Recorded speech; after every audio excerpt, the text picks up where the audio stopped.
Single mum freezes when her daughter invited a man to dinner, unaware he was a billionaire CEO. Rachel Turner's hands trembled as she reached for the doorknob, her heart hammered against her ribs. Through the peephole, she could see a tall figure standing under the dim hallway light of her apartment building. Lily was already bouncing on her toes beside her, practically vibrating with excitement. The 8-year-old had been talking about this dinner guest all week, but Rachel still didn't know exactly who was coming. Some art supply donor, Lily had said, someone nice who was helping their school. Rachel smoothed down her simple blue dress, the nicest thing she owned that didn't have paint stains or coffee spills. She'd spent 3 hours cleaning their tiny 2-bedroom apartment. She'd cooked her late husband's lasagna recipe, the one thing she knew she could make perfectly. The table was set with mismatched plates that somehow looked charming in the candlelight. Rachel took a deep breath. She told herself this was just a polite thank you dinner. Nothing more. She turned the lock and pulled open the door. Time stopped. The man standing in her doorway smiled softly, holding a bouquet of white lilies wrapped in elegant paper. Rachel's breath caught in her throat. Her vision blurred for a moment. No, it couldn't be. Those eyes, that calm, steady presence, the same warm smile that had put her at ease on the worst night of her month. But something was different now. Behind him, parked along the curb, sat a sleek black Mercedes that probably cost more than she'd earn in 5 years. 2 men in dark suits stood by the vehicle, their posture professional and alert. Before we dive in, drop a comment and tell us where you're watching from and what time it is right now. If you're new here, hit that subscribe button and ring that notification bell because this story will absolutely touch your heart. The man wasn't wearing the simple business suit from that rainy night 3 weeks ago.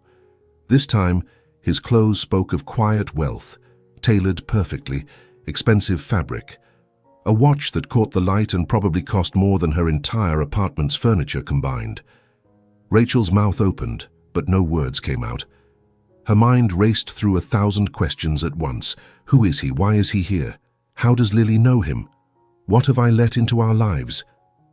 Before she could form a single coherent thought, Lily squealed with pure joy and darted past her mother's frozen form. The little girl threw her arms around the man's waist.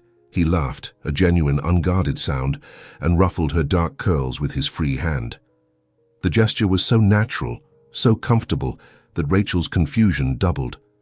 "Nathan, you came! You really came!" Lily's voice was muffled against his expensive shirt. Nathan. His name was Nathan. Rachel realized she'd never known it before. That night by the roadside, they hadn't exchanged names.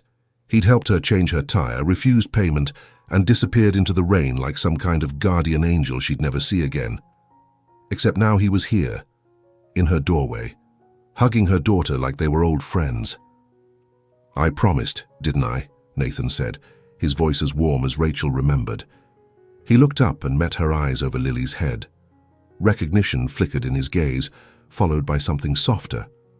Understanding, maybe. Or apology. "Good evening, Rachel," he said quietly, his tone gentle and respectful. "I didn't know I'd be dining with my favorite artist tonight."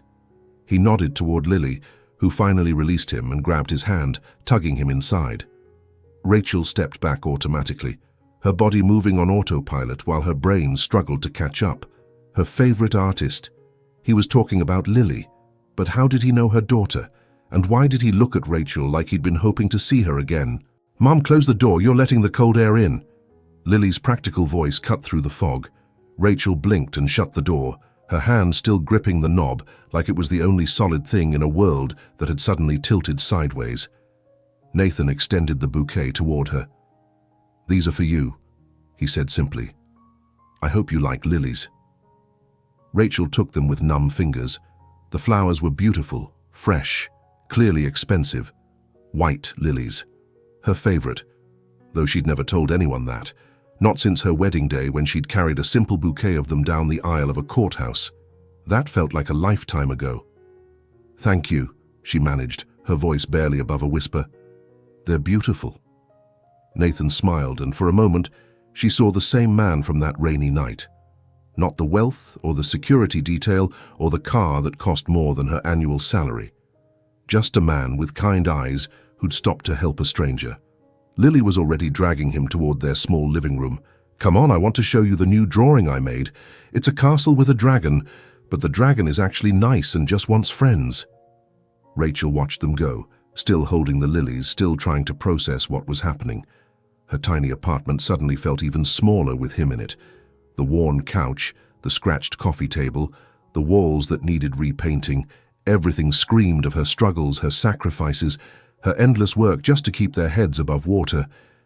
And here was this man, who clearly lived in a completely different world, acting like this was exactly where he wanted to be. She walked slowly to the kitchen, her legs feeling unsteady.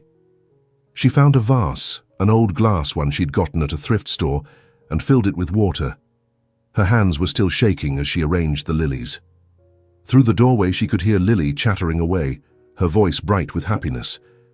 Nathan's deeper voice responded, asking questions, genuinely interested in whatever elaborate story Lily was telling about her drawing.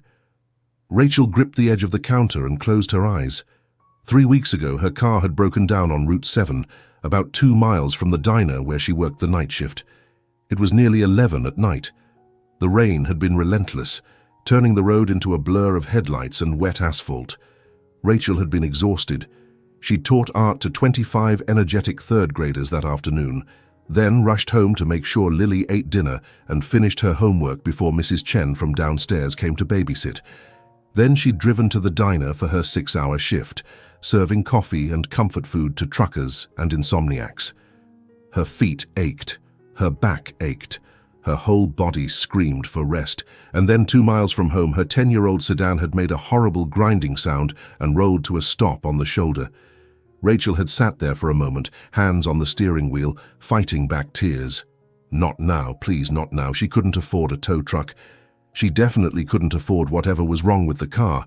Her emergency fund was already drained from Lily's dental work last month. She'd grabbed her phone, planning to call Mrs. Chen and beg her to watch Lily a little longer while she figured something out. But her phone battery was at 2%. Of course it was. Rachel had gotten out into the rain, popped the trunk, and stared at the spare tire she barely knew how to change. She'd watched a video once. She could figure this out. She had to. That's when headlights had pulled up behind her. Rachel had tensed, suddenly aware of how vulnerable she was. A woman alone on a dark road at night, but when the car door opened, the man who stepped out didn't feel threatening. He'd moved with calm confidence, an umbrella already open. "Looks like you could use some help," he'd said, his voice cutting through the sound of rain. Rachel had wanted to refuse. She'd learned not to accept help, not to owe anyone anything, but she was so tired, so completely exhausted, and something about his steady presence made her feel safe. I have a spare," she'd said, gesturing uselessly toward her trunk. "I just need to—" "Let me," he'd said simply, and before she could protest, he'd shrugged off his suit jacket and gotten to work.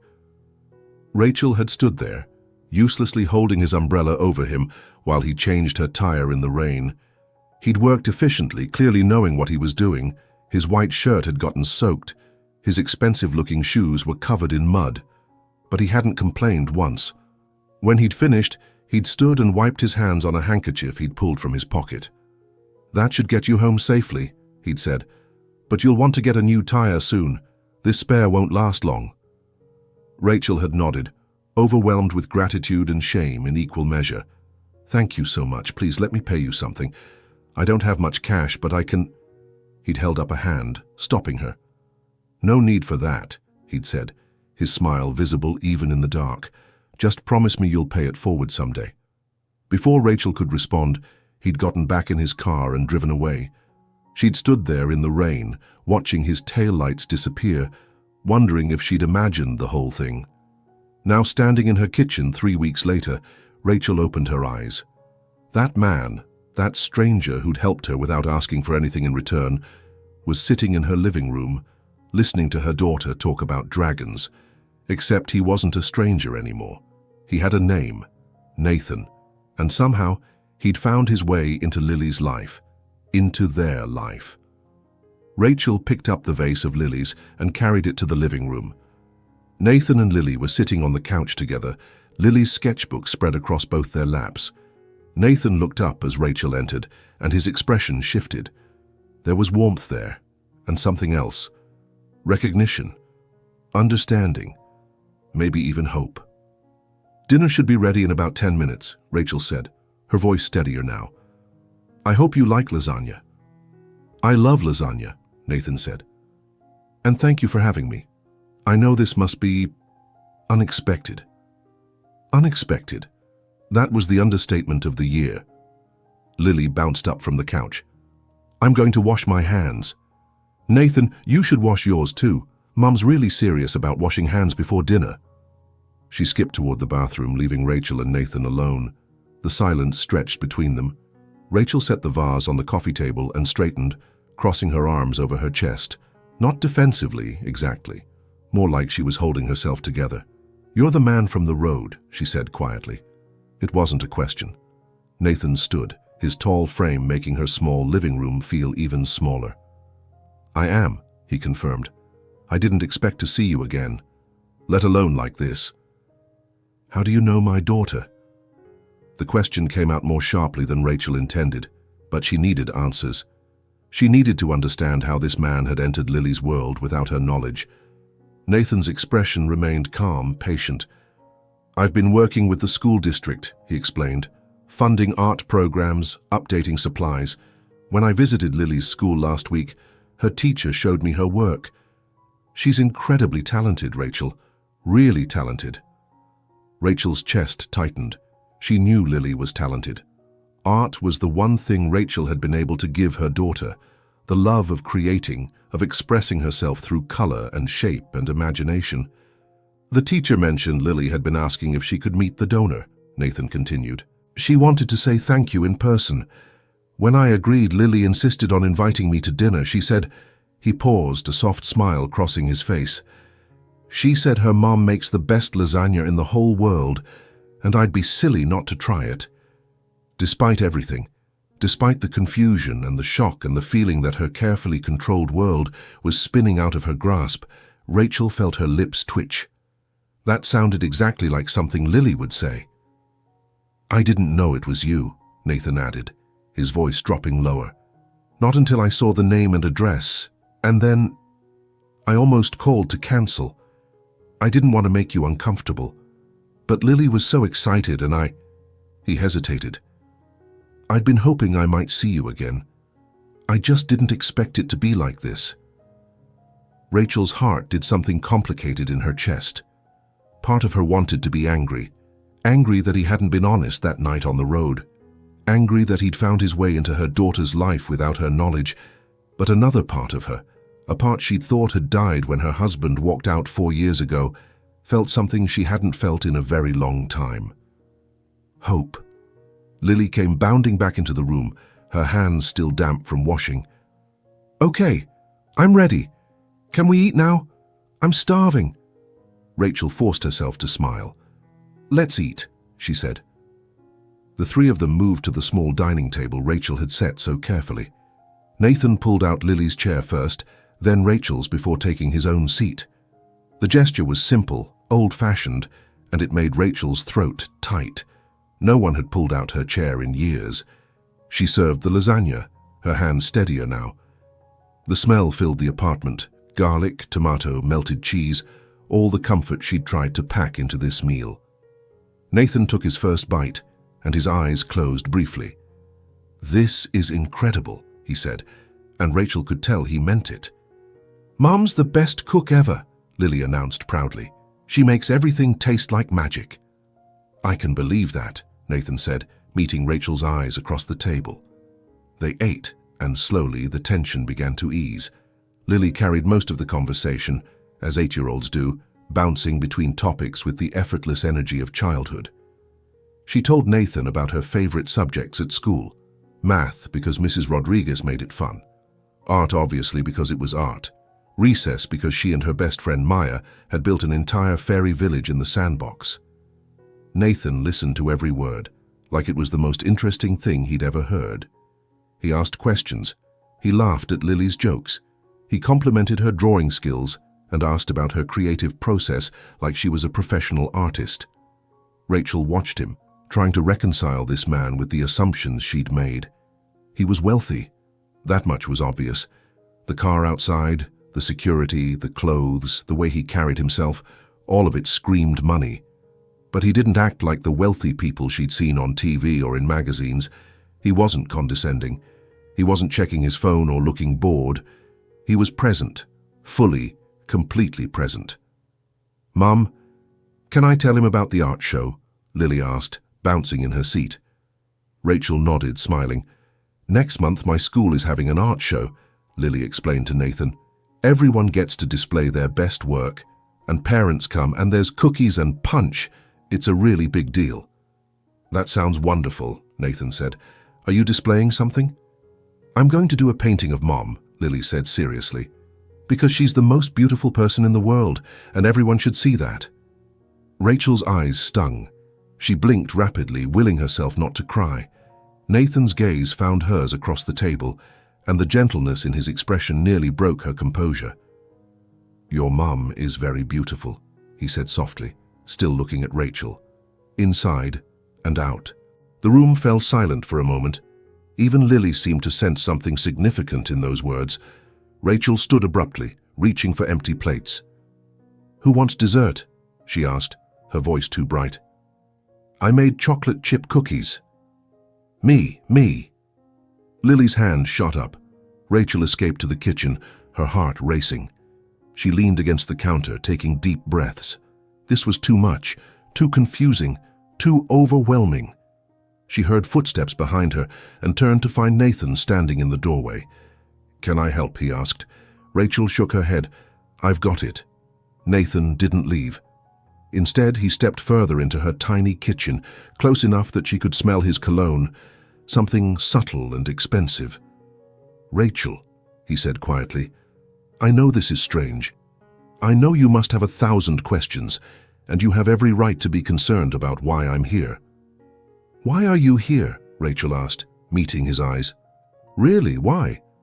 Nathan was quiet for a moment, choosing his words carefully. "That night on the road," he began, "you could have waited for a tow truck. You could have called someone. But you were out there in the rain, trying to change your own tire because you're the kind of person who solves her own problems."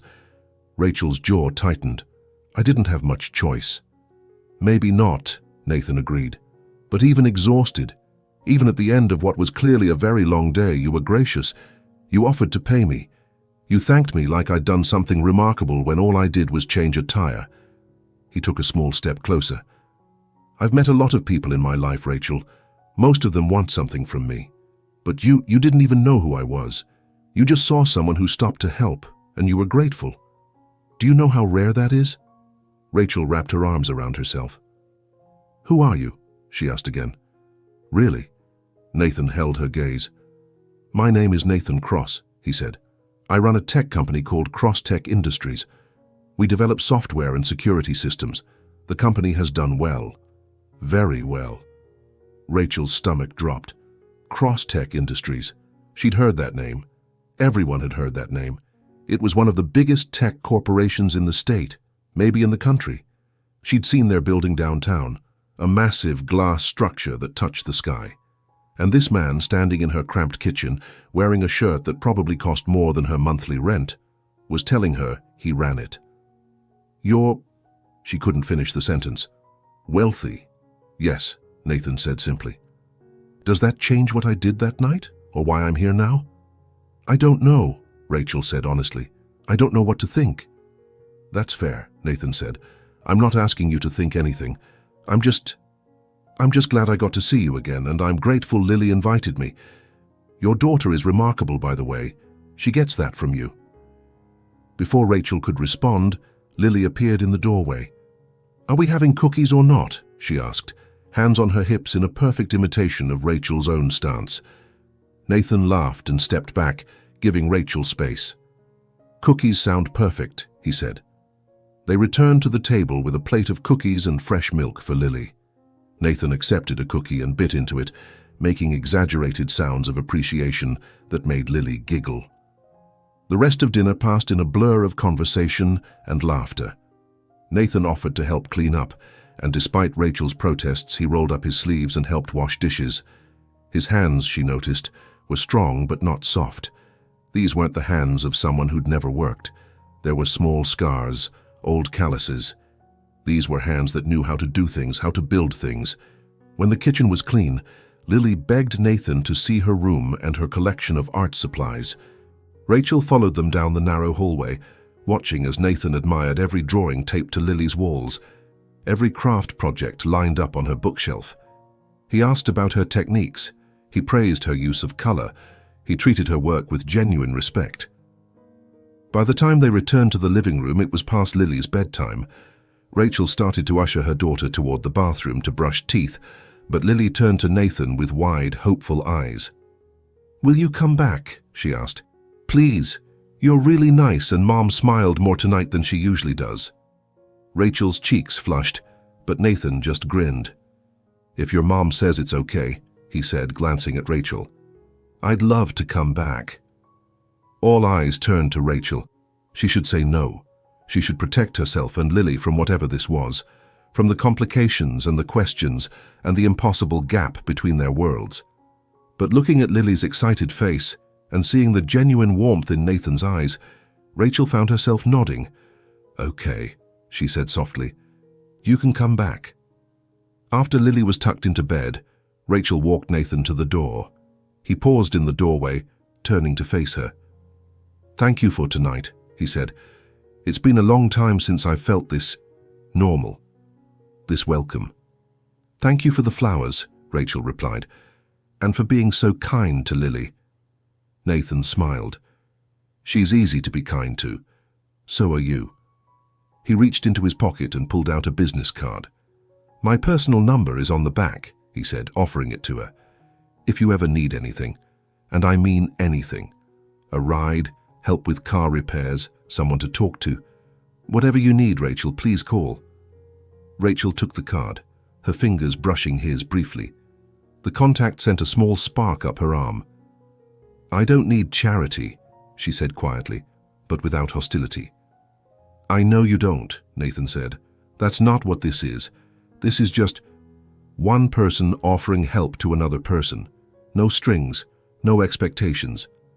He stepped out into the hallway, then turned back one more time. "That lasagna really was incredible, by the way. Your husband was a lucky man." Rachel's expression shifted, something painful flickering across her face. "He didn't think so," she said before she could stop herself. "He left when Lily was 3, said he couldn't handle the responsibility. I haven't seen him since." Nathan's face darkened with something that looked like anger on her behalf. "Then he was a fool," he said flatly. "The kind of fool who throws away gold because he doesn't recognize its value." The words hung in the air between them. Rachel's heart hammered in her chest. "Good night, Nathan," she managed. "Good night, Rachel," he said softly. She watched him walk down the hallway toward the elevator, his security detail falling into step behind him. Just before he turned the corner, he looked back and gave her one last smile. Then he was gone. Rachel closed the door and leaned against it, her legs suddenly weak. Her eyes fell on the business card in her hand. Simple, elegant design. Nathan Cross, CEO, Crosstech Industries. And on the back, written in confident handwriting, a phone number. She walked to her bedroom, changed into her pajamas and lay down in bed. But sleep didn't come. Her mind replayed the entire evening over and over, the shock of opening the door, the confusion of seeing him again, the warmth of watching him interact with Lily, the unexpected comfort of having another adult presence in their home, the way he'd looked at her like she was something precious. Rachel rolled onto her side, staring at the business card she'd placed on her nightstand. Who was Nathan Cross, really? A billionaire CEO who stopped to help strangers change tires. A wealthy man who funded school art programs and sat on worn couches eating homemade lasagna. Someone who looked at a struggling single mom like she was worth his time. It didn't make sense. None of it made sense. But as Rachel finally drifted towards sleep, one thought kept circling her mind. For the first time in 4 years, since the day her husband walked out and left her to raise Lily alone, someone had seen her. Not the tired teacher, not the exhausted waitress, not the single mom barely holding it together, just Rachel. And he'd chosen to stay for dinner. In her bedroom down the hall, Lily was already dreaming about art shows and new friends, and the nice man who'd asked about her dragons. Outside, the city continued its endless rhythm, but inside the small apartment on the 3rd floor of a building that had seen better days, something had shifted. Something had changed. Rachel didn't know it yet, but that night, that simple dinner with mismatched plates and homemade lasagna was the beginning of something she'd stopped believing in years ago. A second chance, not at perfection, not at some fairy tale ending, but at something real, something true, something worth hoping for. And sometimes that's all you need. A reason to hope. Rachel woke the next morning to sunlight streaming through her thin curtains and the sound of Lily singing in the kitchen. For a moment, she lay there, disoriented. Then the memories of last night came flooding back. Nathan, the dinner, the revelation that the stranger who'd helped her was actually Nathan Cross, one of the wealthiest men in the state. Rachel sat up, running her hands through her tangled hair. She'd barely slept. Every time she'd closed her eyes, she'd seen his face. The way he'd looked at her across the dinner table, the gentleness in his voice when he'd called her beautiful, the casual way he'd rolled up his sleeves to wash dishes in her kitchen like it was the most natural thing in the world. She grabbed her phone from the nightstand. 6:30 in the morning. She had an hour before she needed to get Lily ready for school, then rushed to her own classroom. Her gaze fell on Nathan's business card, still sitting where she'd left it. Rachel picked it up, turning it over in her hands. The weight of it felt substantial, expensive. His personal number written on the back in dark ink. She should throw it away. She should forget last night ever happened. Men like Nathan Cross didn't belong in her world, and she definitely didn't belong in his. But instead of throwing it away, Rachel slipped the card into her wallet. Just in case, she told herself. Just in case of what, she didn't know. At school that day, Rachel tried to focus on her students. 3rd graders were working on a project about colors and emotions, painting abstract pieces that represented how different feelings looked to them. Normally, Rachel loved these lessons, watching kids express themselves through art, seeing their unique perspectives take shape on canvas. It was why she'd become a teacher. But today, her mind kept wandering. During lunch break, she pulled out her phone and did something she'd been resisting all morning. She searched for Nathan Cross. The results were overwhelming. Pages and pages of articles, interviews, photos. Nathan at charity galas, wearing tuxedos that probably cost more than her car. Nathan at tech conferences, speaking to audiences of thousands. Nathan on the cover of business magazines with headlines like "The Billion-Dollar Mind" and "How Nathan Cross Built an Empire from Nothing." Rachel scrolled through the images, her stomach twisting. This was his world. Penthouses and private jets and exclusive events where everyone looked perfect and polished. How could she possibly fit into that? But then she found an older article buried several pages deep in the search results. Local boy makes good. Nathan Cross's journey from poverty to success. Rachel clicked on it, her heart pounding. The article was from 8 years ago, when Nathan's company had first gone public. It detailed his childhood in the Riverside neighborhood, the same area where Rachel had grown up. His mother, Eleanor Cross, had raised him alone after his father abandoned them when Nathan was 5. She'd worked 3 jobs to keep them afloat: factory work during the day, cleaning office buildings at night, weekend shifts at a laundromat. Nathan had watched his mother sacrifice everything for him: her health, her dreams, her chance at happiness. She died of a heart attack when Nathan was 22, just months before his company took off. She never got to see him succeed. Rachel's eyes filled with tears as she read. The article included an old photo of Nathan with his mother. He couldn't have been more than 16, still lanky and awkward, but his eyes held the same gentle determination she recognized. Elena Cross stood beside him, thin and tired, but smiling with fierce pride at her son. Rachel understood that look. She'd seen it in her own mirror whenever she looked at Lily. The look of a mother who would do anything, sacrifice everything for her child. No wonder Nathan had stopped to help her that rainy night. No wonder he'd looked at her with such understanding. He'd seen his own mother in her struggle. Rachel closed the article and put her phone away, her mind spinning. That afternoon she taught her classes on autopilot, her thoughts miles away. When the final bell rang and her students flooded out, Rachel sat at her desk, staring at the colorful drawings covering her classroom walls. Her phone buzzed, a text from an unknown number. "Hi Rachel, it's Nathan. I hope it's okay that I'm reaching out. I wanted to thank you again for last night. Also, I was wondering if you and Lily might like to visit Crosstech headquarters this Saturday. We have an innovation lab that I think Lily would love. No pressure at all, just an invitation. Nathan."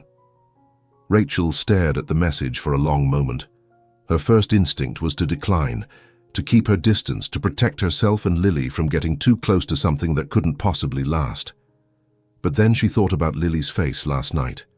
The pure joy when Nathan had arrived, the way her daughter had laughed and talked and shown off her drawings with complete confidence. Lily didn't see a billionaire CEO, she just saw a nice man who was interested in her art. Maybe Rachel was overthinking this. Maybe Nathan really was just being kind. She typed back carefully. "Hi Nathan, Lily would love that. What time should we come?" His response came almost immediately. "Does 10 a.m. work? I'll send a car for you." Rachel's fingers hovered over the keyboard. A car. Of course he'd send a car. She almost refused, almost insisted she'd drive herself, but her car was still running on that spare tire, and she hadn't had the money to replace it yet. 10 a.m. works, thank you. See you Saturday, I'm looking forward to it. Rachel set down her phone, her heart racing again. What was she doing? That evening, after her shift at the diner, Rachel came home to find Mrs. Chen sitting on the couch, watching a game show while Lily slept. "Late night?" Mrs. Chen asked kindly. The elderly woman had been babysitting Lily for 3 years now, charging far less than she should, because she'd grown to love the little girl like her own granddaughter. "Busy night," Rachel confirmed, counting out cash from her tips to pay Mrs. Chen. "Lots of truckers passing through." Mrs. Chen took the money, but gave Rachel a long, searching look. "You work too hard, Rachel. You're going to burn yourself out." "I'm fine," Rachel said automatically. It was her standard response. She was always fine. She had to be. Mrs. Chen stood, gathering her knitting bag. "That nice man who came for dinner last night," she said casually. "Lily told me all about him. She said he was very kind." Rachel's cheeks flushed. "He was. He's been helping the school with art supplies." Mrs. Chen said with a knowing smile. "And does this art supply donor have a name?" "Nathan," Rachel admitted. "Nathan Cross." Mrs. Chen's eyes widened slightly. Even she recognized that name. "Well," she said after a moment, "Lily says he made you smile. That's something I haven't seen much lately." She patted Rachel's arm and headed for the door, then paused. "Don't be afraid of good things, Rachel. You deserve them too." After Mrs. Chen left, Rachel checked on Lily, pulling the blankets up around her sleeping daughter. Lily's latest drawing was on her nightstand, a picture of 3 people holding hands, a woman, a child, and a tall man. Above them, Lily had written in her careful handwriting, "My family." Rachel's throat tightened. She gently touched the drawing, her fingers trembling. Lily was already getting attached, already imagining Nathan as part of their life. What would happen when he inevitably moved on? When he got bored of playing nice with a struggling single mom and her daughter? When he returned to his real world of galas and board meetings and people who actually belonged in his orbit? Rachel turned off the light and went to her own room. She was too tired to shower, too tired to do anything except collapse onto her bed. But sleep didn't come easily. Instead, she lay in the dark, thinking about Eleanor Cross, about a woman who'd worked herself to death, trying to give her son a better life. Rachel understood that kind of love, that desperate, all-consuming need to make sure your child had more than you did, had better than you did. She'd been living it for 4 years. Ever since the day Marcus had walked out, leaving nothing but a note on the kitchen table that said, "I can't do this anymore." No explanation, no apology, just an escape from the responsibility he'd never really wanted in the first place. Rachel had found Lily in her room that morning, 3 years old, playing with her dolls, unaware that her father had just abandoned them both. Rachel had made a promise to herself that day. Lily would never feel unwanted, never feel like she was too much or not enough, never doubt for a single second that she was loved completely and unconditionally, even if it killed Rachel to keep that promise, even if it meant working herself to exhaustion, even if it meant sacrificing everything else in her life. Lily came first, always. Saturday morning arrived faster than Rachel expected. She'd spent Friday evening trying on every outfit she owned, feeling ridiculous the entire time. What did you wear to visit a billionaire's headquarters? Her nicest dress felt too formal, her casual clothes felt too shabby. She finally settled on dark jeans, a soft green sweater that Lily said made her eyes pretty, and the only pair of boots she owned that didn't have scuff marks. Lily, of course, had no such concerns. She wore her favorite purple dress with leggings and her light-up sneakers, completely confident and excited.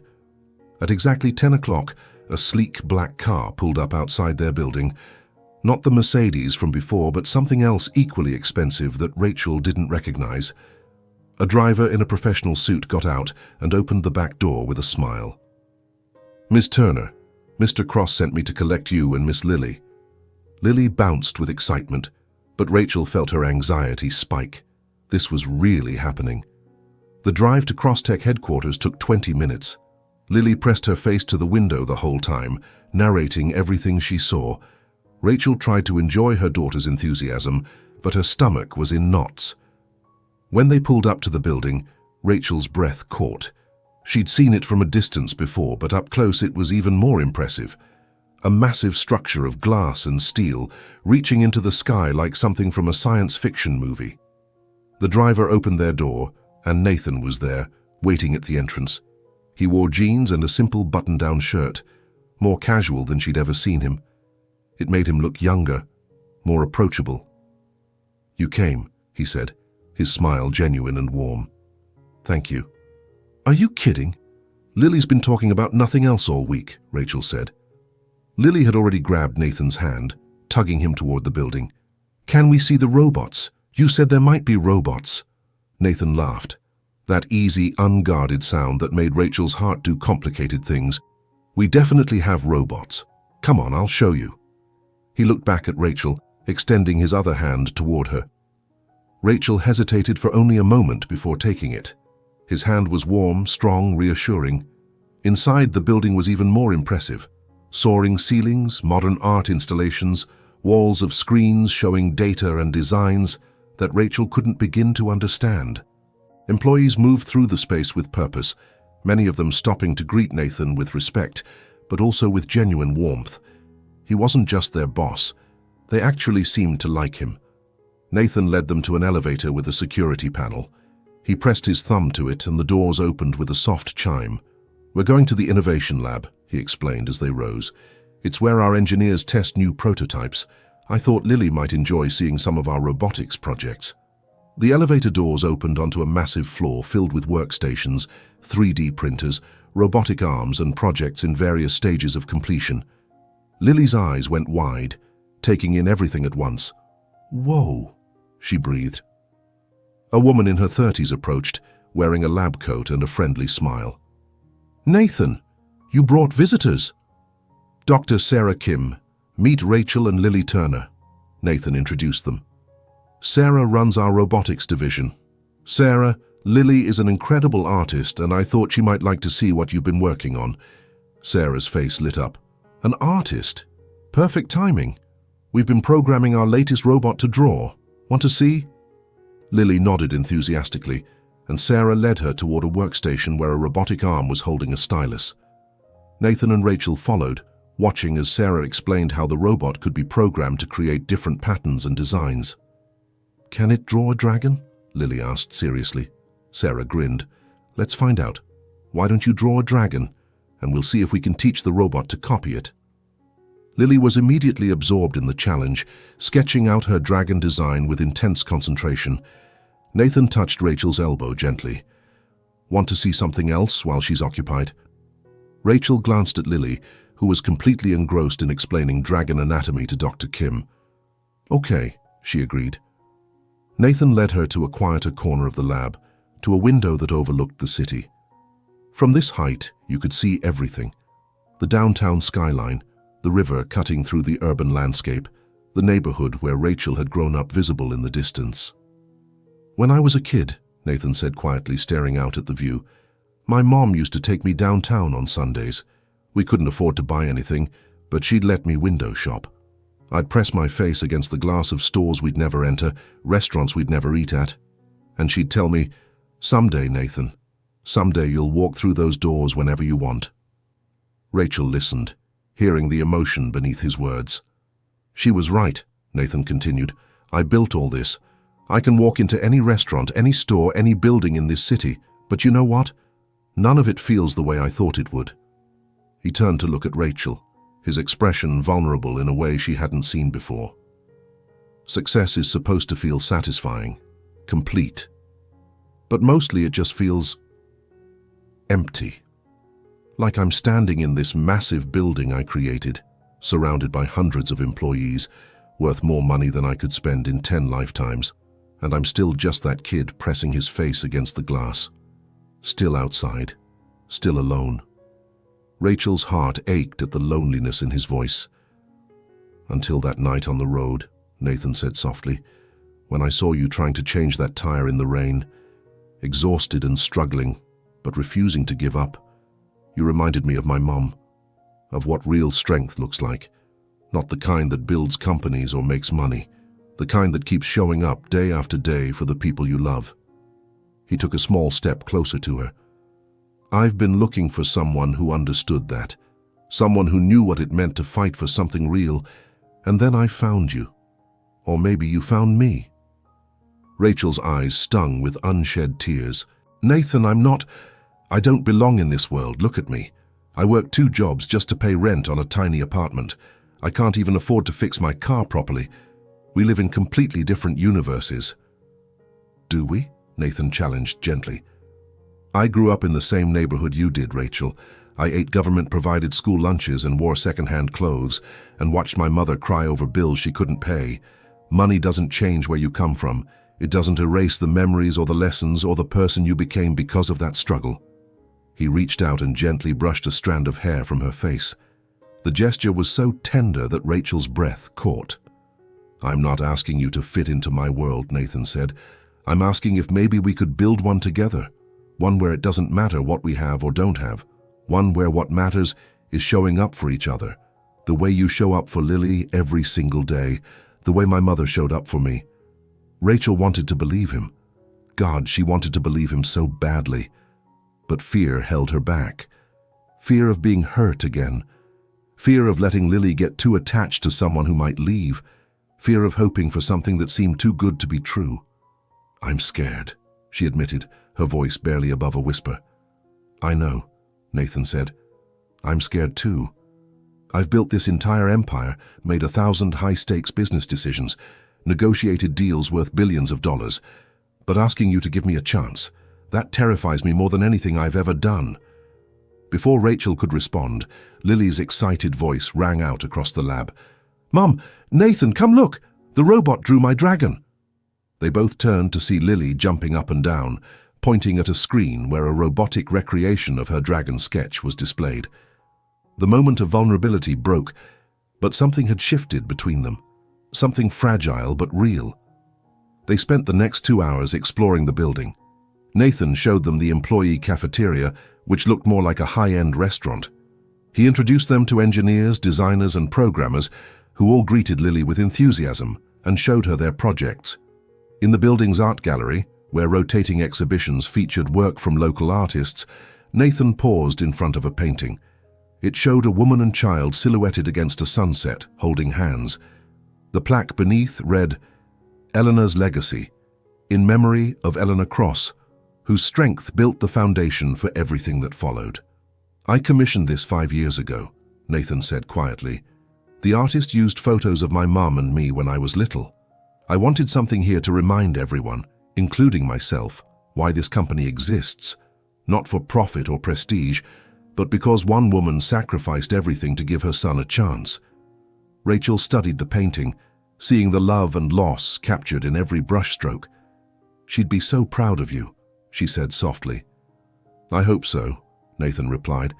"But sometimes I wonder if she'd recognize me now, if she'd see the same kid she raised, or if I've changed too much." "You stopped to help a stranger change a tire in the rain," Rachel reminded him. "You wash dishes in a tiny apartment kitchen.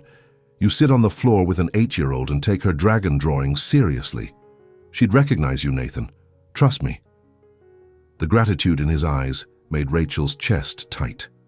By the time they left the building, Lily was exhausted but thrilled, clutching a small robot toy that Sarah had insisted she take home. The same car took them back to their apartment. This time, Nathan came with them. "I know you have to work tonight," he said, "but I was hoping maybe I could stay for a while, if that's okay." Rachel found herself nodding. Okay. Back in their apartment, the contrast between Nathan's world and hers felt even more stark. But Nathan didn't seem to notice or care. He helped Lily set up her new robot on her bookshelf, then joined Rachel in the kitchen while she made grilled cheese sandwiches for lunch. "You don't have to stay," Rachel said, buttering bread. "You've already been so generous with your time." "I want to stay," Nathan said simply. "This feels more like home than my penthouse ever has."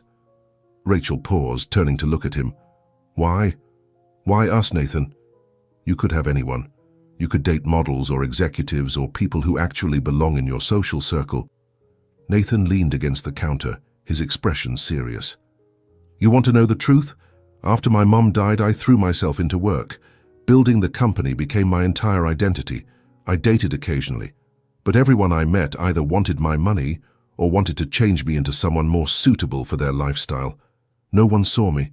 They saw Nathan Cross, billionaire CEO, not Nathan, the kid from Riverside who still remembers eating cereal for dinner because that's all there was."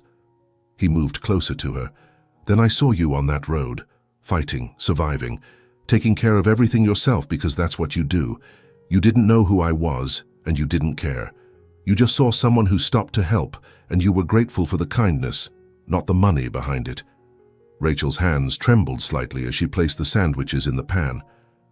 "And when I found out Lily was your daughter," Nathan continued, "when I saw her art, heard her talk about her mom like you hung the moon, I knew I'd found something I'd stopped believing existed, a real connection, based on who we actually are, not what we have or what we can do for each other."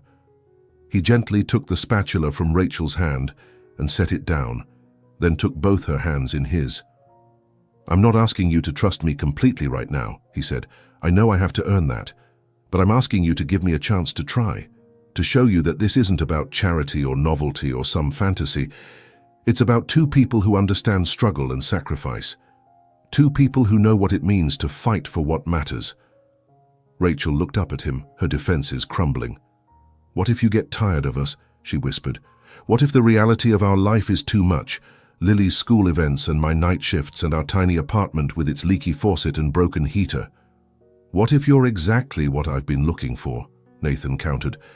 "What if messy and real and complicated is exactly what I need?"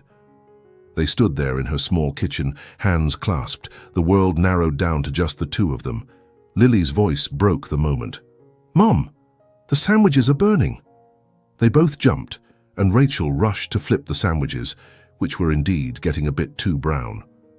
Nathan laughed, and Rachel found herself laughing too, the tension breaking into something lighter. They ate lunch together, the three of them crowded around the small table. Lily chatted about the robots and the 3D printers, and how she wanted to be an engineer artist when she grew up. After lunch, Nathan suggested they watch a movie. They piled onto the worn couch, Lily between them, watching an animated film about a dragon who wanted to be a dancer.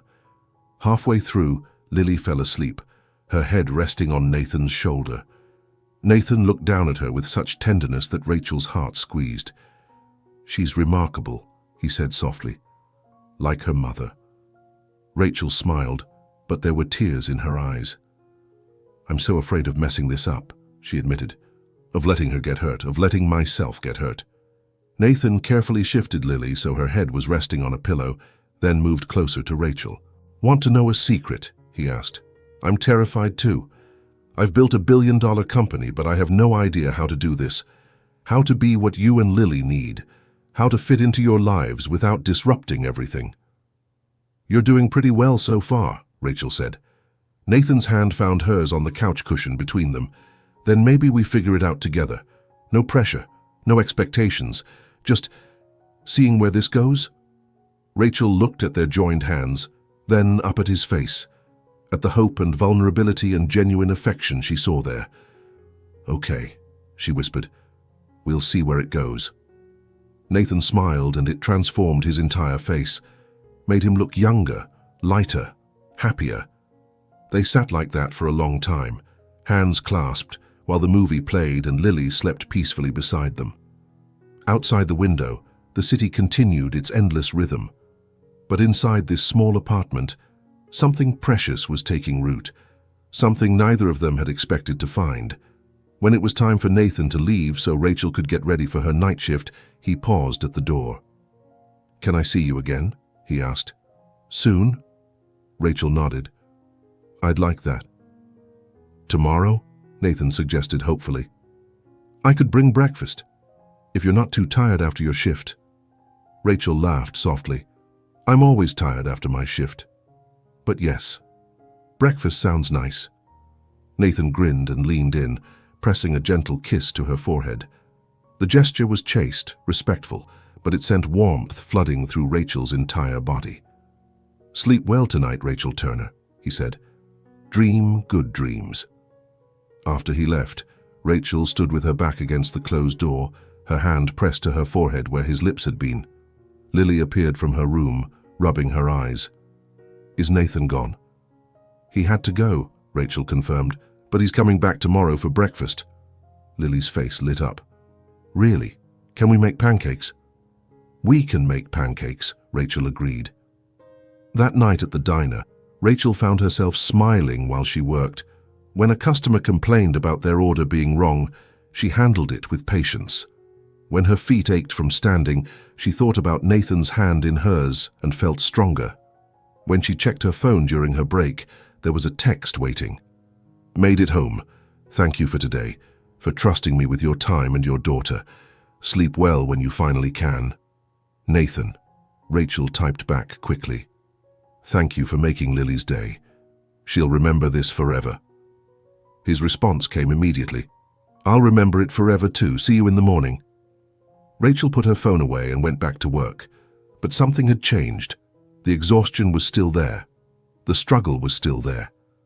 The reality of her life hadn't magically transformed, but for the first time in years, she felt something she'd almost forgotten.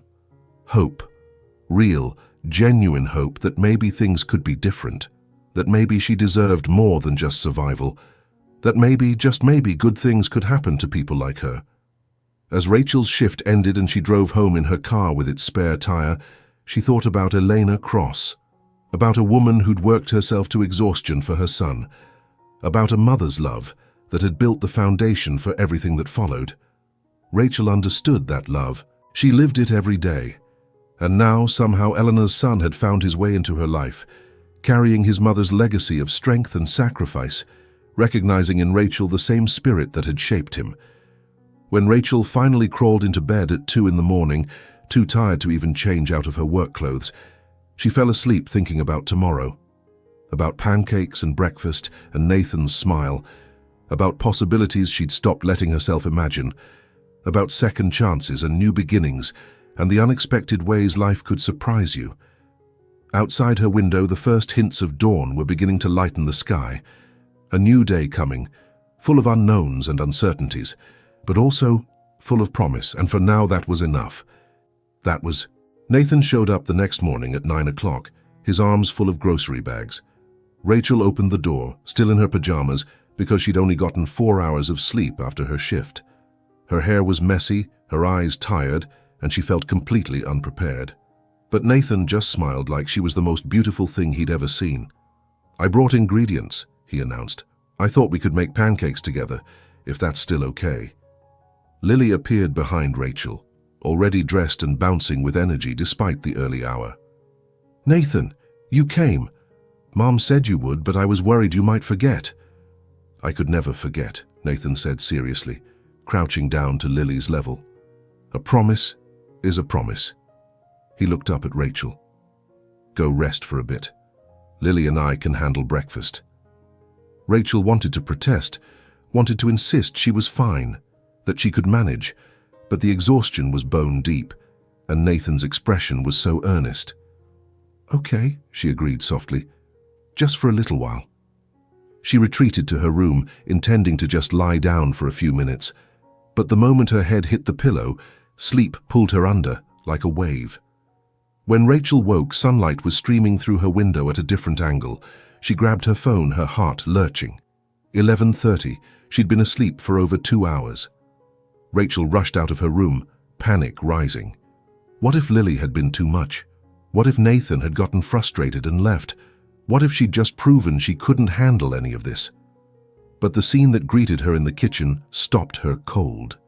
Nathan and Lily were at the stove together, Nathan's hands guiding Lily's as she carefully flipped a pancake. The kitchen was a mess. Flour dusted the counters, there were eggshells in the sink, and somehow batter had ended up on the refrigerator. But both of them were laughing, completely absorbed in their task. "See, you're a natural," Nathan was saying. "Perfect flip." "I did it. Nathan, I did it." Lily's joy was infectious. "You did," Nathan confirmed, his voice warm with pride. Rachel's eyes filled with tears. This man, this billionaire CEO, was standing in her disaster of a kitchen at 11:30 on a Sunday morning, teaching her daughter how to flip pancakes. His expensive shirt had batter on the sleeve, his dark hair was slightly mussed, and he looked completely, perfectly happy. Nathan glanced up and saw her standing there. "Hey," he said softly. "You're awake. How do you feel?" "Like I overslept," Rachel admitted. "I'm sorry, I didn't mean to leave you with everything." "You needed rest," Nathan said simply. "And we've been having a great time. Right, Lily?" "We made 12 pancakes," Lily announced proudly. "And Nathan told me stories about when he was my age and his mom taught him to cook." Nathan's expression grew tender. "My mom believed everyone should know how to feed themselves. She said cooking was an act of love." Rachel moved further into the kitchen, surveying the chaos with a mix of horror and amusement. "I should have warned you that Lily and cooking together can be messy." "The best things usually are," Nathan replied. They ate breakfast together, the pancakes slightly burnt but delicious. Lily dominated the conversation as usual, telling Nathan about her upcoming art show at school. "It's in 3 weeks," Lily explained. "Everyone's parents come, and we show our best artwork. I'm doing a painting of Mum because she's the most important person in my whole world." Nathan's eyes met Rachel's across the table. "She sounds pretty special," he said. "She is," Lily confirmed seriously. "She works really, really hard so we can have a nice life. Sometimes she's tired, but she always has time for me." Rachel's throat tightened. She'd tried so hard to shield Lily from the reality of their struggles. But her daughter saw more than Rachel realized. After breakfast, while Lily played with her robot in her room, Nathan insisted on helping Rachel clean the kitchen. They worked in comfortable silence, moving around each other naturally. "You're good with her," Rachel said quietly, as she wiped down the counters. "With Lily, she's already so attached to you." Nathan paused in his dishwashing.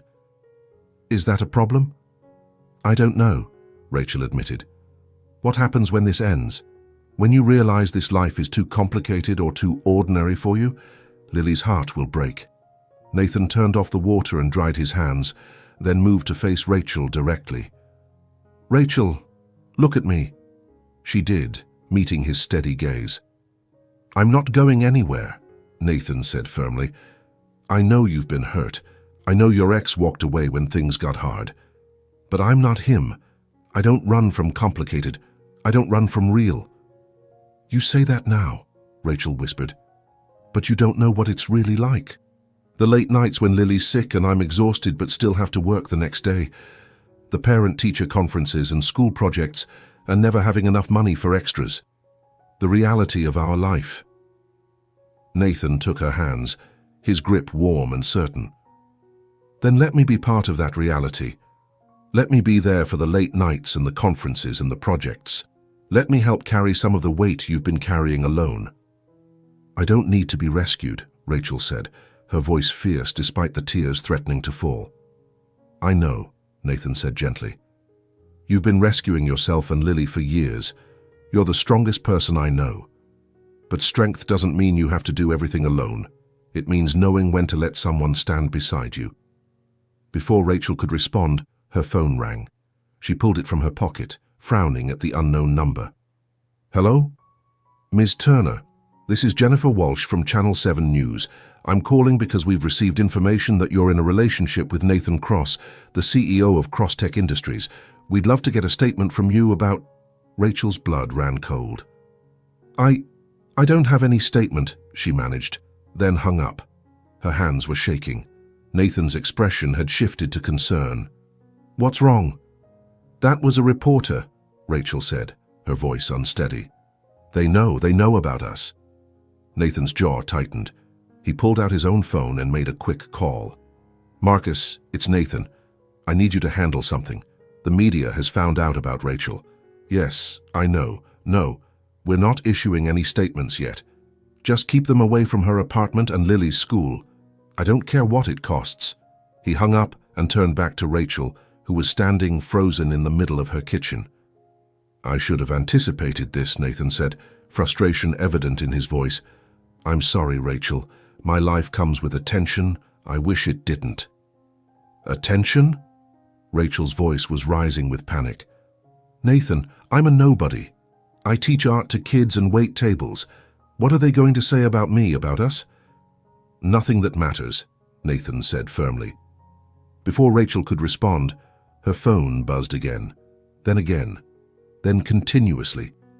She looked at the screen to find her social media exploding with notifications, friend requests from strangers, comments on old photos, messages from people she hadn't talked to in years, suddenly curious about her life. Rachel's breathing became rapid and shallow. This was exactly what she'd feared. Her private life, her daughter's life, exposed to public scrutiny. I can't do this, she said, backing away from Nathan. I can't have cameras following me, or reporters asking Lily questions, or people judging every choice I make. Rachel, you should go, she said, her voice breaking. This was a mistake. We're from different worlds, and I was foolish to think we could bridge that gap. Pain flashed across Nathan's face. Don't do this, don't push me away because you're scared. I'm not pushing you away to protect myself, Rachel said, tears streaming down her face now. I'm doing it to protect Lily. She deserves a normal life, not photographers outside her school. Nathan stood there, clearly struggling with what to say. Finally, he nodded slowly. Okay. If that's what you want, I'll go. But Rachel, this isn't over. Not for me.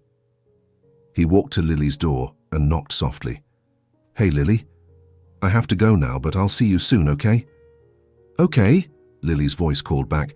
Thanks for making pancakes. Nathan looked at Rachel one more time, his expression full of unspoken words.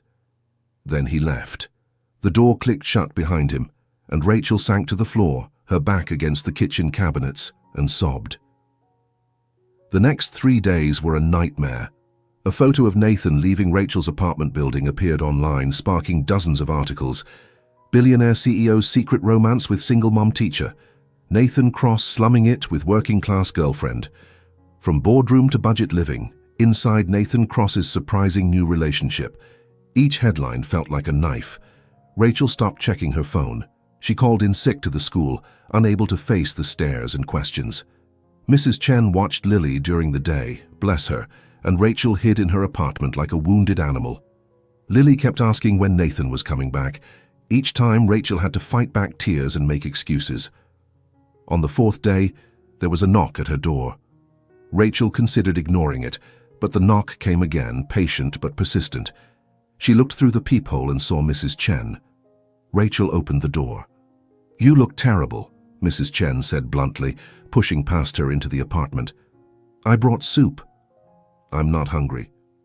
You're going to eat anyway, Mrs. Chen said firmly, heading to the kitchen. And then you're going to tell me why you're hiding in here feeling sorry for yourself while that nice young man is downstairs in his car looking up at your window like his heart is breaking. Rachel's head snapped up. What? He's been there every day, Mrs. Chen said, ladling soup into a bowl. Just sitting in his car, waiting, not bothering you, just making sure you're okay from a distance. Rachel moved to the window and carefully pulled back the curtain. Sure enough, the black Mercedes was parked across the street. She couldn't see inside from this angle, but knowing Nathan was there made her chest ache. You're punishing yourself, Mrs. Chen said, appearing at Rachel's side with the soup bowl. Punishing him too? For what? For caring about you? You don't understand, Rachel said weakly. I understand more than you think, Mrs. Chen replied. I understand fear. I understand being so afraid of losing something good that you push it away before it can hurt you. She guided Rachel to the couch and made her sit. My husband died 30 years ago, Mrs. Chen continued. We had 40 beautiful years together, but I spent the first 5 of those years pushing him away. I was convinced he'd leave me eventually, so I tried to save myself the pain by leaving first. Rachel looked up at her, surprised. She'd known Mrs. Chen was widowed, but had never heard this story. What changed? Rachel asked. He refused to give up, Mrs. Chen said simply. He kept showing up, kept proving that he meant what he said, kept choosing me every single day until I finally believed I was worth choosing. She patted Rachel's hand. That man downstairs, he's choosing you. Every day he sits in that car, he's choosing you. The question is, are you brave enough to choose him back? After Mrs. Chen left, Rachel sat with that question. Was she brave enough? She'd been brave when Marcus left, brave when she worked 2 jobs while pregnant and exhausted, brave every single day as she built a life for Lily. But this kind of bravery was different. This required vulnerability, required trusting someone else with her heart and Lily's happiness, required believing she deserved more than just survival. Rachel made a decision. She took a shower, got dressed in clean clothes and called Nathan. He answered on the first ring. Rachel, just her name, said with such relief and hope that her eyes filled with tears. Are you really downstairs? She asked. Yes. Why? Nathan was quiet for a moment. Because you asked me to leave your apartment, not your life. Because I told you I wasn't going anywhere, and I meant it. Because someone needs to watch out for reporters, and I wasn't going to let them bother you or Lily. Rachel looked out the window again, her heart full. Come up, she said softly. Please. 5 minutes later, Nathan was at her door. He looked tired, like he hadn't been sleeping well. His usual polish was slightly dimmed, but his eyes lit up when he saw her. Hi, Rachel said. Hi, Nathan replied. They stood there for a moment, just looking at each other. Then Rachel stepped forward and wrapped her arms around him. Nathan's arms came around her immediately, holding her tight. I'm sorry, Rachel whispered against his chest. I got scared and I pushed you away, and I'm sorry. You have nothing to apologize for, Nathan said, his voice rough with emotion. I should have protected you better from the media, should have anticipated the attention. Rachel pulled back to look up at him. How do we do this? How do we navigate your world and my world together? We take it one day at a time, Nathan said, and I handle the media. I should have done this from the start. Done what? Given them a real story, Nathan said, one that makes it clear you're not some secret or scandal. You're the woman I'm falling in love with. Rachel's breath caught. Nathan, I know it's fast, he said quickly. I know we've only known each other for a few weeks, but Rachel, I've spent my entire adult life building a company and accumulating wealth and searching for something that felt real. You're real, Lily's real. This connection we have is the most genuine thing I've felt in years. I'm falling for you too, Rachel admitted, and that terrifies me. Then we'll be terrified together, Nathan said with a small smile. That evening, Nathan's PR team released an official statement. It was posted on Crosstech's social media and sent to major news outlets. Rachel sat beside Nathan on her couch as they watched it go live. The statement was simple and direct. I want to address recent media speculation about my personal life. Yes, I'm in a relationship with Rachel Turner, an elementary school art teacher and an incredible mother to her daughter, Lily. Rachel and I met by chance, and I'm grateful every day that we did. She's shown me what real strength looks like, reminded me of the values my mother taught me, and brought genuine joy into my life.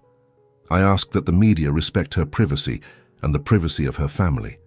Rachel didn't choose a public life, and she deserves to live without harassment or scrutiny. Anyone interested in my relationship status now has their answer. Any further questions or coverage will be met with legal action if they infringe on Rachel or Lily's right to privacy.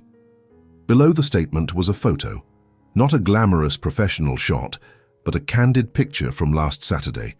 Nathan, Rachel, and Lily in the Crosstech Innovation Lab, all three of them laughing at something off camera.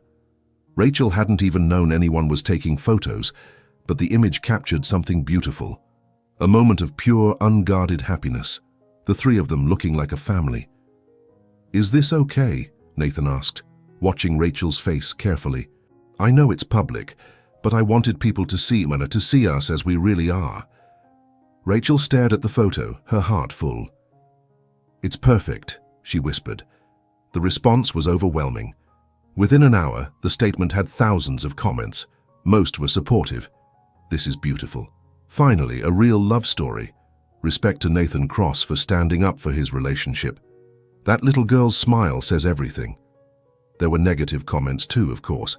People questioning Rachel's motives, suggesting she was after his money. But for every hateful comment, there were 10 supportive ones. Stories from other single parents, messages about the importance of genuine connection, praise for Nathan's willingness to be vulnerable and real. Over the following week, things started to settle. The media attention didn't disappear entirely, but it shifted. Instead of invasive speculation, there were articles about Nathan's childhood and the foundation he'd established in his mother's name. Features about the importance of arts education in schools, highlighting Rachel's work as a teacher. One journalist even wrote a beautiful piece about how sometimes love finds you in unexpected places, and having the courage to embrace it despite the complications.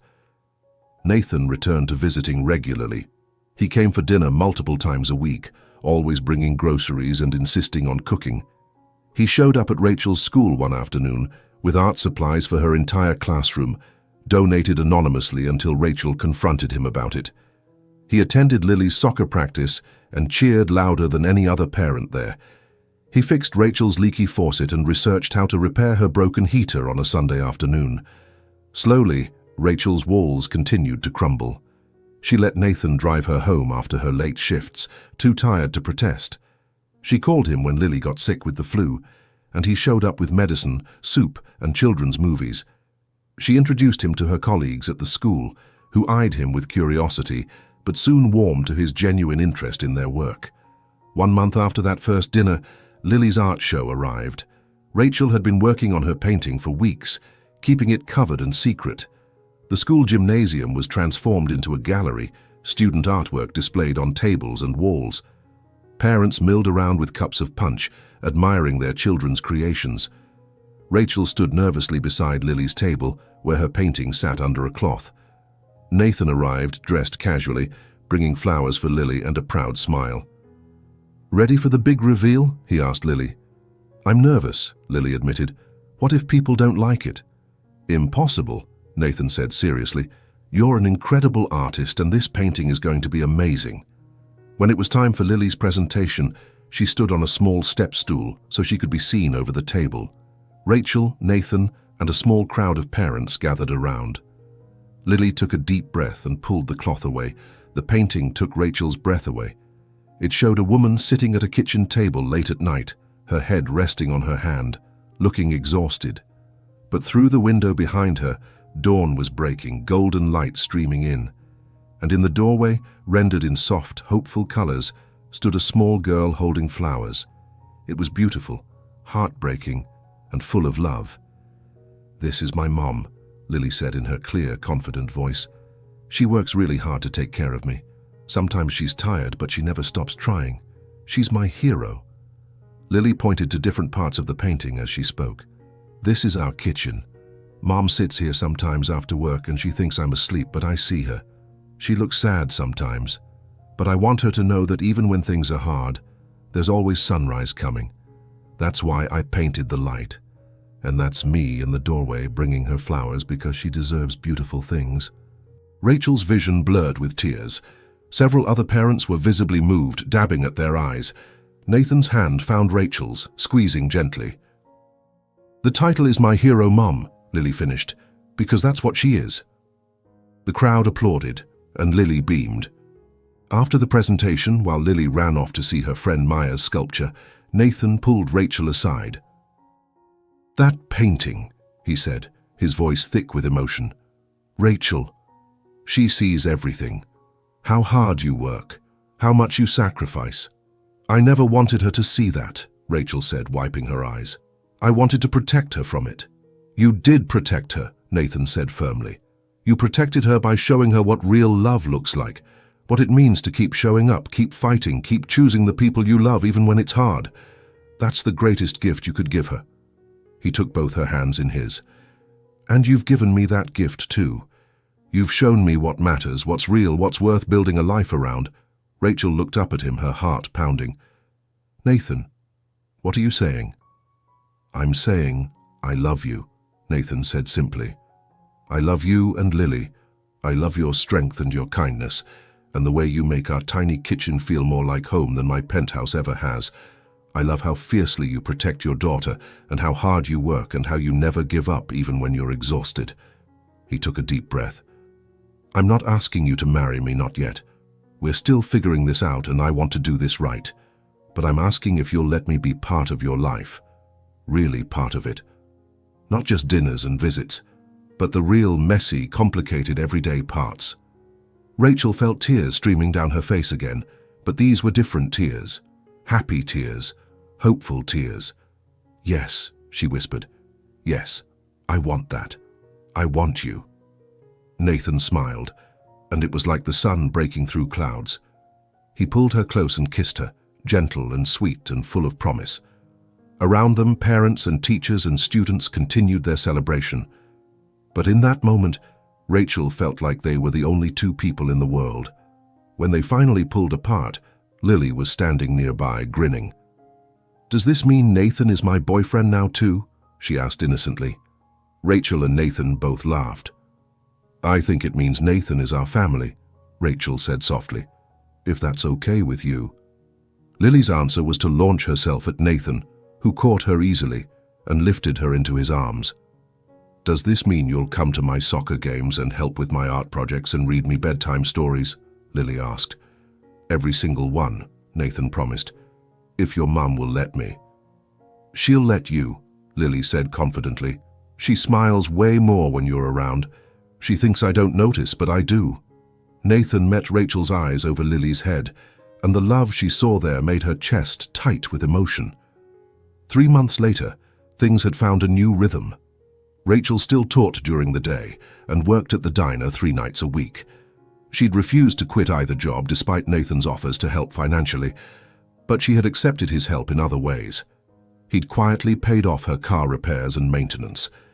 He'd arranged for a scholarship fund at Lily's school that would help families like hers.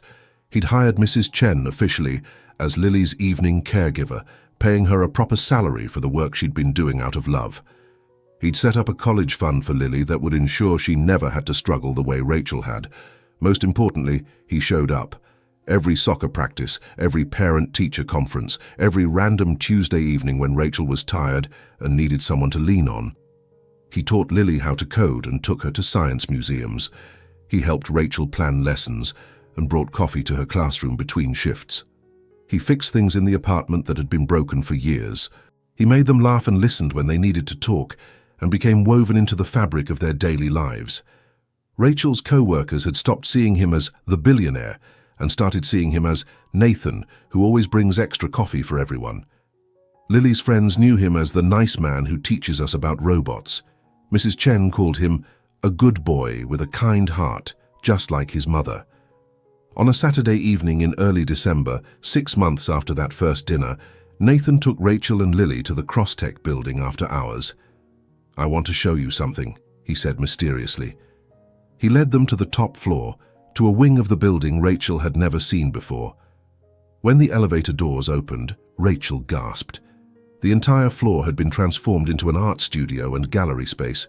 Professional easels, high-quality supplies, natural lighting from floor-to-ceiling windows, display walls with adjustable lighting for showcasing artwork, a section with computers and digital art tablets, another section with 3D printers and sculpture materials. "What is this?" Rachel breathed. Nathan smiled, a bit nervous. "It's the Elena Cross Center for Young Artists, a program I've been developing for the past few months. Free art classes and supplies for kids from low-income families, professional instruction, field trips to museums, exhibition opportunities. Everything I wish had been available when I was young." He turned to Rachel.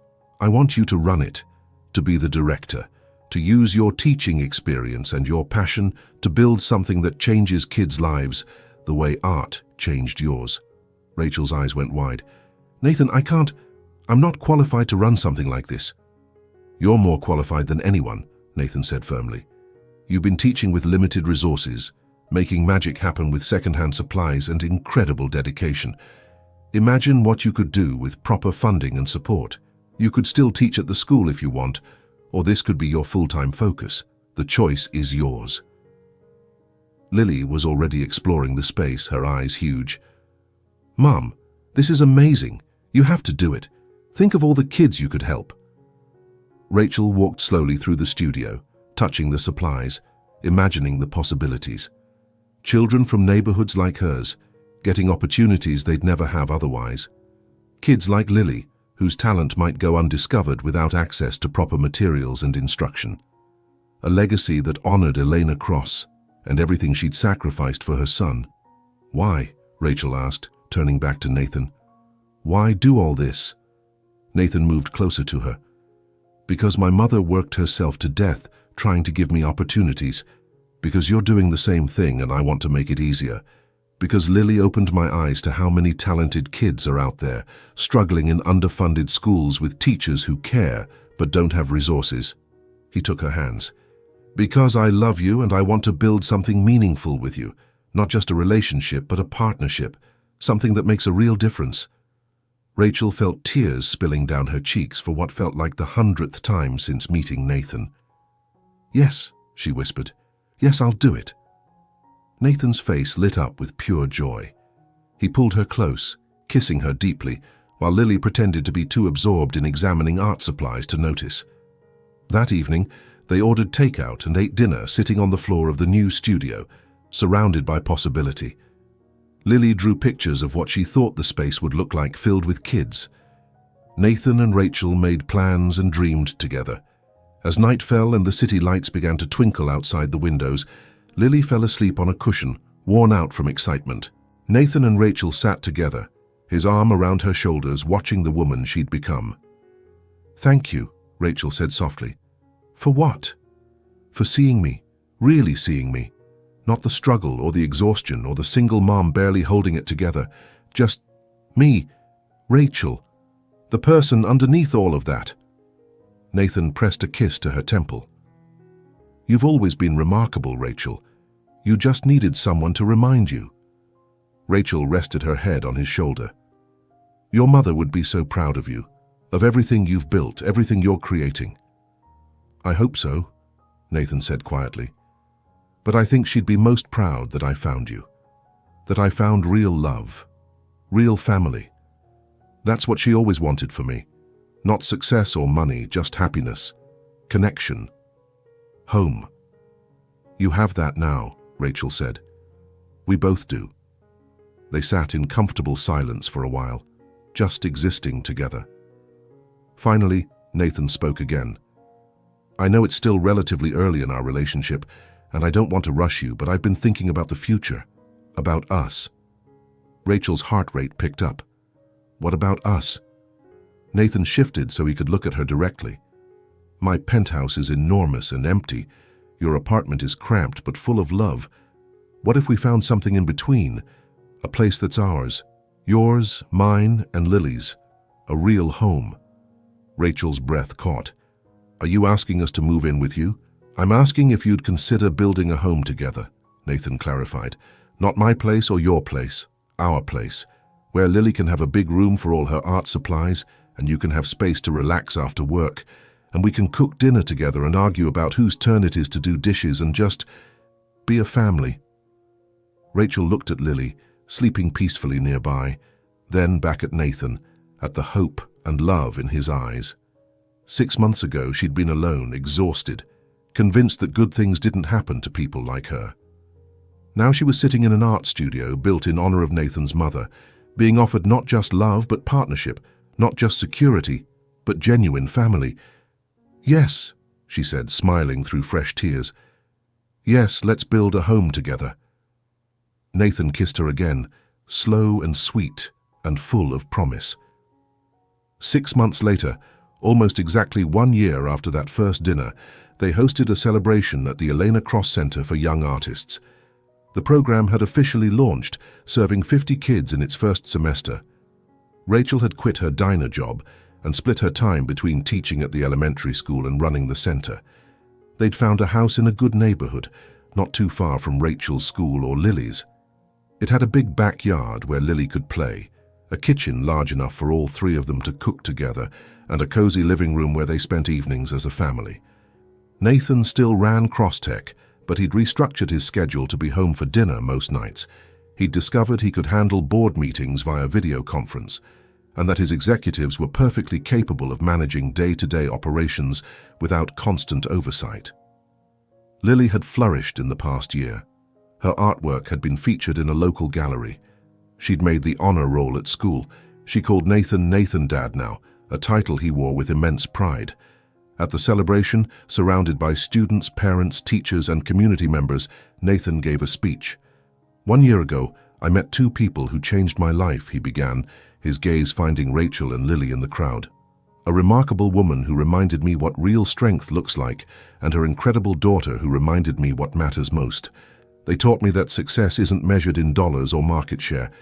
It's measured in the lives you touch, the love you give, and the legacy you leave behind." He gestured to the studio around them. "My mother, Elena Cross, worked 3 jobs to give me opportunities. She never got to see me succeed, but I hope she can see this. A place where kids who remind me of myself, kids from families like mine and Rachel's, can discover their talents and pursue their dreams, where no child's potential is limited by their circumstances." The crowd applauded warmly. Nathan smiled and continued. "But more than that, I hope she can see that her son finally learned what she was trying to teach him all along. That love isn't something you find at the end of success. It's something you build every day with the people who matter. It's showing up, it's staying, it's choosing each other, over and over, even when it's complicated." His eyes locked on Rachel's. "It's finding someone who sees your heart and chooses to stay anyway." After the speech, as guests mingled and kids showed off their artwork, Nathan pulled Rachel aside to a quiet corner. "I have something for you," he said. From his pocket, he pulled a small velvet box. Rachel's breath stopped. Nathan opened it to reveal a ring, simple, elegant, with a single diamond that caught the light. "Rachel Turner," Nathan said, his voice steady but emotional. "You've shown me what it means to be truly seen, what it means to love without conditions, what it means to build something real and lasting. You've made me a better man, a happier man, a more complete man." He took her hand. "I don't want to be your boyfriend anymore. I want to be your husband, your partner, Lily's dad. I want to spend the rest of my life showing up for you both, the way you've shown up for each other. Will you marry me?" Rachel's vision blurred with tears. She thought about the woman she'd been a year ago, exhausted, alone, convinced she didn't deserve more than survival. She thought about the journey that had brought her here, the broken-down car, the rainy night, the stranger who'd stopped to help, the dinner invitation that had changed everything, the slow building of trust and love and family. She thought about Elena Cross, who'd worked herself to exhaustion for her son, and about how that sacrifice had led to this moment, to her son finding Rachel and creating something beautiful from their shared understanding of struggle. "Yes," Rachel said, her voice strong and clear despite the tears. "Yes, Nathan. 1,000 times, yes. Nathan slipped the ring onto her finger, then pulled her into his arms. They kissed while their friends and colleagues cheered around them. When they finally pulled apart, Lily was there, bouncing with excitement. "Does this mean Nathan is officially my dad now?" she asked hopefully. Nathan crouched down to her level. "If that's what you want, Lily, I would be honored to be your dad." "I want that," Lily said seriously. "I've wanted it for a long time. I even practiced writing Lily Cross in my notebook." Rachel's heart swelled, watching them together. "Actually," Nathan said, glancing up at Rachel, "I was thinking maybe we could be the Turner Cross family, or Cross-Turner. Whatever feels right. Because Rachel's name matters too. Her strength, her story, everything she built before I came along." Rachel's eyes filled with fresh tears. Even now he was thinking of her, honoring her journey, refusing to let her identity be absorbed into his. "Turner Cross sounds perfect," she said softly.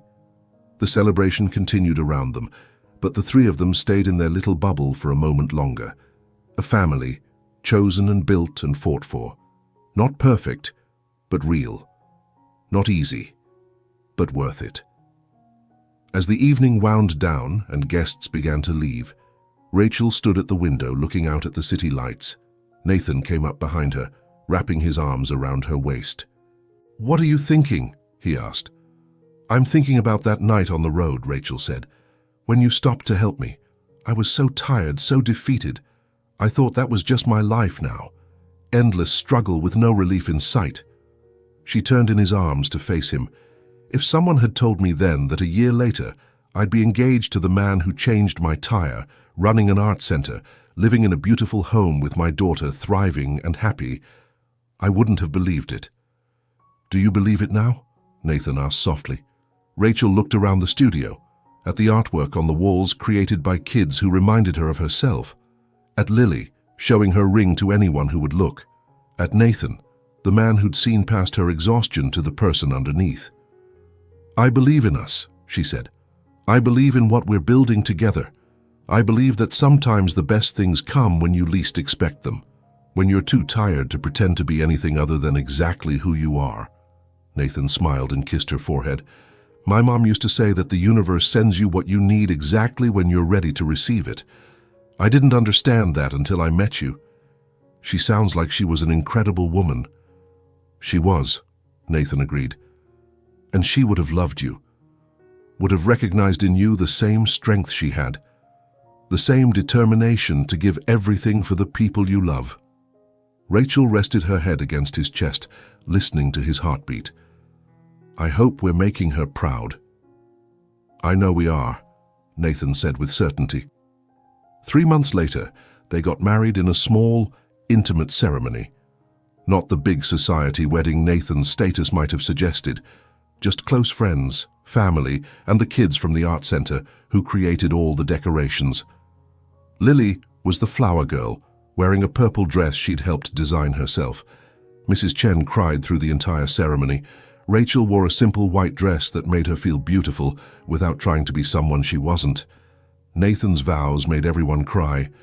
"Rachel, you taught me that love isn't about grand gestures or expensive gifts. It's about showing up. It's about seeing someone completely, their struggles and their strength, their fears and their courage, and choosing them anyway. You've shown up for Lily every day of her life. You've shown up for your students, for your community, for everyone who needs you. And now I'm showing up for you. For the rest of our lives, I'm showing up." Rachel's vows were equally emotional. "Nathan, when you stopped to help me that rainy night, you didn't just change my tire. You changed my entire understanding of what was possible. You showed me that accepting help doesn't make me weak, that letting someone in doesn't mean losing myself, that I could be strong and vulnerable, independent and partnered, a mother and a woman in love. You saw me when I felt invisible. You stayed when I expected you to leave. You loved me not despite my complicated life, but because of who I am within it." When they were pronounced husband and wife, the room erupted in applause. They kissed while Lily cheered loudest of all. The reception was held at their home, with catering from the diner where Rachel used to work. The owner had insisted on doing it as a wedding gift, grateful that Rachel still came by sometimes just to chat with the staff who'd become like family. Dancing in their backyard under string lights, Rachel felt a contentment she'd never known before. Not because her life was perfect or her struggles were over. She still worked hard. Money was still sometimes tight, even with Nathan's support, because Rachel insisted on maintaining some financial independence. There were still difficult days and challenging moments, but now she had a partner, someone to share the load, to celebrate the victories, to remind her she wasn't alone. As the evening wore on and guests began to leave, Nathan found Rachel sitting on their back porch steps. He sat beside her, taking her hand. "Happy?" he asked. "Incredibly," Rachel said. "You?" "More than I ever thought possible," Nathan confirmed. They sat in comfortable silence, watching fireflies dance in the darkness. "You know what I realized today?" Rachel said eventually. "What's that?" "For years I thought my story was about surviving, about getting through each day, making ends meet, protecting Lily from the harsh realities of our situation. I thought that was all I could hope for." She squeezed his hand. "But it wasn't a survival story. It was a strength story. Every day I kept going, every sacrifice I made, every moment I chose to keep trying even when I was exhausted. That wasn't just surviving. That was building something. Building the person I needed to be. Building the life that would lead me to you." Nathan brought her hand to his lips and kissed it gently. "And you know what I realized?" he said. "All the success, all the money, all the recognition, none of it meant anything until I found you, until I found purpose beyond profit, until I remembered why my mother sacrificed so much. Not so I could be rich, so I could be happy, so I could build a life full of love and meaning." Rachel leaned her head on his shoulder. "We're pretty lucky, aren't we?" "The luckiest," Nathan agreed. Inside, they could hear Lily laughing with some of the other kids, their daughter, thriving and happy and secure, knowing she was loved completely. "Should we go back in?" Rachel asked. "In a minute," Nathan said. "Let's just sit here a little longer. Just us." So they did. Two people who'd found each other at exactly the right moment. Two people who'd learned that love isn't about perfection. It's about presence. It's about showing up, day after day, choosing each other through the complicated and the beautiful and everything in between. It's about seeing someone's heart and deciding that's where you want to make your home. Years later, when people asked Rachel about her love story, she always smiled. She'd tell them about the rainy night, the broken-down car, the stranger who stopped to help. She'd tell them about the dinner invitation that changed everything, about the slow building of trust, the overcoming of fear, the courage it took to believe she deserved happiness. But mostly, she'd tell them this: love isn't about fairy tales or perfect timing or someone rescuing you from your problems. Love is about two imperfect people choosing to build something real together. It's about being seen completely, struggles and all, and being chosen anyway. It's about showing up, staying present, and believing that you're worthy of the same love and dedication you give to others. She'd pause, then add with a knowing smile, "And sometimes, love finds you when you're covered in rain and mud, exhausted from a double shift, trying to change your own tire because you're too stubborn to ask for help. Sometimes the best love stories start in the least romantic moments, because that's when you're most authentically yourself." Nathan, always nearby, would add his own perspective. "And sometimes you spend your whole life building an empire, thinking that's what success looks like. Then you meet a woman changing her tire in the rain, and you realize success is actually about finding someone who reminds you who you really are. Someone who sees past everything you've built to the person you've always been underneath." Together they built a beautiful life, not without challenges, not without hard work, but full of love, laughter, and purpose. The Elena Cross Center for Young Artists flourished, helping hundreds of kids discover their talents. Lily grew up to become an artist and engineer, combining both her passions. She never forgot the lesson her mother taught her, that strength isn't about never needing help, but about keeping going even when things are hard. Rachel continued teaching, touching countless lives with her dedication and compassion. Nathan learned to balance work and family, to value presence over profit, to measure success by the love in his home rather than the numbers in his accounts. And every year on the anniversary of that rainy night, they'd drive back to Route 7, to the spot where Rachel's car had broken down, where a stranger had stopped to help, where, without knowing it, they'd both found exactly what they'd been searching for. Standing there together, Rachel and Nathan would remember the exhaustion and the hope, the fear and the courage, the moment their lives intersected and everything changed. Then they'd get back in the car and drive home, to the life they'd built together, to the family they'd created, to the love they'd chosen over and over every single day. Because that's what real love is. Not the beginning of the story, not the dramatic moment of recognition, but the daily choice to keep showing up, to keep seeing each other, to keep building something beautiful from the ordinary, complicated, messy reality of life. And that, Rachel would say, is the greatest love story of all. If this story touched your heart, we'd love to hear from you in the comments. Tell us, do you believe that love finds us exactly when we need it most? Have you ever experienced a moment that changed your entire life? Drop a if you believe in second chances, unexpected love, and the courage it takes to let someone in. Thank you for being part of Rachel and Nathan's journey. Remember, you are worthy of love. You are worthy of being seen. You are worthy of someone who chooses you every single day exactly as you are. Don't forget to subscribe for more heartwarming stories that remind us what truly matters in life. Share this with someone who needs to hear that their story isn't over, it's just beginning. Until next time, keep believing in love, keep showing up for yourself and others, and keep choosing courage over fear. Because your love story is out there, waiting to unfold in the most unexpected and beautiful way.